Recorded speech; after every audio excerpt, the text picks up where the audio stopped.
Hey there guys, we're taking a look at Red Dead Online running on the AMD Ryzen 5 5500U. Now this game actually got updated to support FSR 2.0 a little while back, and I decided to take a look at it on the online section of this game, which I know has been abandoned at this point, but there's still a lot of content to be played here. Now this is running with the 25 watt TDP, and this is just running at the native resolution of 1080p, just with the lowest in-game graphics settings. The level of performance that we're getting here is pretty abysmal, with 1% lows just barely able to stay at 20 and averages that are in the mid 20s. So while it's consistently low, it's overall not an amazing experience to play whatsoever. And if you're in a highly intense shootout, this level of performance is really going to drag down the overall experience of playing the game. Now, what we've seen with the other games that we've tested FSR 2.0 on is that there is a noticeable hit to the performance. So we're not getting as big a gains as you would expect to see from running at a much lower resolution. So I'm pretty much going to be going into FSR 2.0 in this with very low expectations, just because what we've seen so far has shown us that it doesn't necessarily help a lot. And actually jumping in with FSR 2.0, you can see here that the level of performance that we're getting is a little bit better, but it's nothing remarkable, though our 1% lows are now in the mid 20s and our averages are above 30. So it took the game from being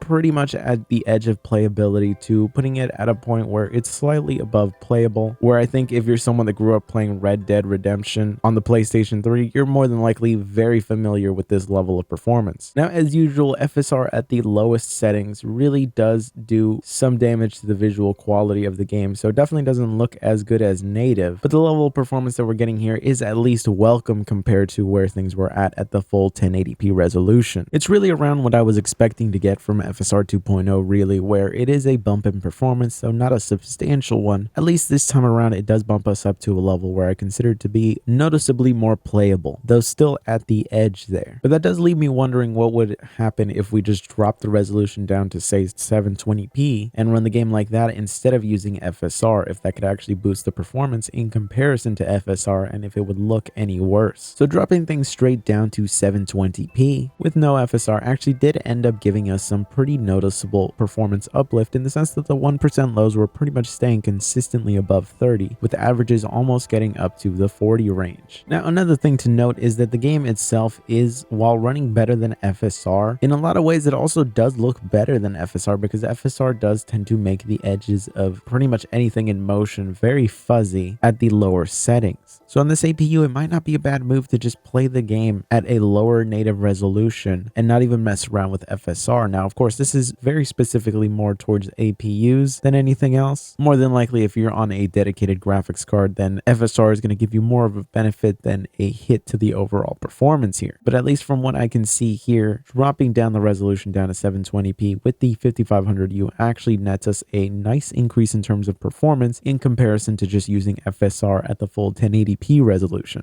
But of course, we can also turn on FSR while at 720p and see if that nets us any boost in performance. And it actually ends up doing that. We now have 1% lows that are in the 40 range and averages that are at 50, which means that we're getting a very, very rock solid level of performance here, though FSR does actually end up impacting 720p visually. But still, if you're trying to maximize performance here and get as close to 60 as humanly possible, this seems to be the way to go. It's certainly not a major bump in performance, but it is at least something when we're talking about such low FPS here. This really does make the game feel noticeably smoother, and it is an overall better experience, at least in terms of performance. Visually speaking, it is a pretty major hit. I can completely understand if you don't want to sacrifice this much visually to get here, and already the performance at 720p was decent enough. You might need to experiment and see if some of the higher FSR settings can net you a little boost in performance without sacrificing too much of the visuals. What this really has me the most curious about is to check out Radeon 2 iGPUs and actually see if they can perform decently with FSR, or if it's still too much of a performance hit. If you would like to help me actually fund getting a Radeon 2 based iGPU system, then of course be sure to become a member of the channel. If you find these videos useful or entertaining in any way, that would really help support getting more things in to test out for you guys. But I appreciate you guys watching. I will see you guys next time.